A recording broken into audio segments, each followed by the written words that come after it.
La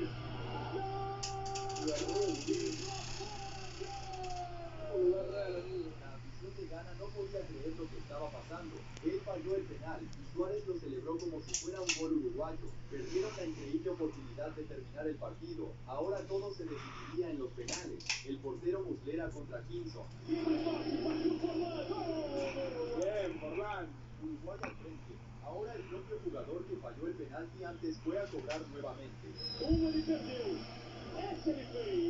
Mira cómo lo patea, boludo.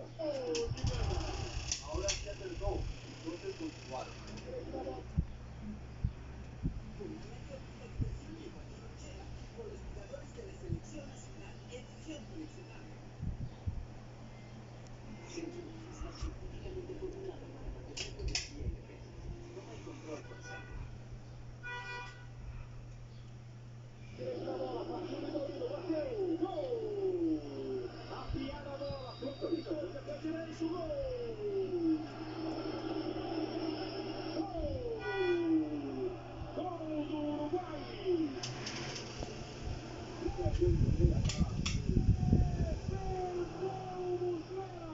Ghana perdió, pero luego, enseguida, Maxi Rodríguez también falló. Entonces, Ghana volvió al balón. Maxi Rodríguez.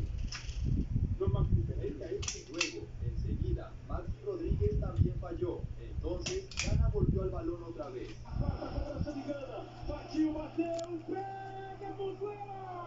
Tremendo lo de Muslera, Ahora, si Uruguay marcaba el último penal, estaría en semifinales. Y quien iba a cobrarlo era Loco Abreu, que mostró por qué lo llamaban de loco.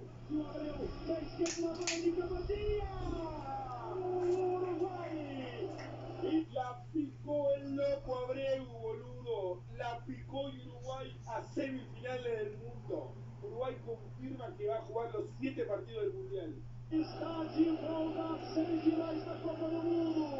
Después de un partido loco, con un gol sacado con la mano, Ghana perdiendo la oportunidad en la última jugada y una tanda de penales, Uruguay ganó con un gol de vaselina, Ghana eliminada. El sueño de todo el continente africano de tener un representante en la final se desmoronó. Y por primera vez desde 1900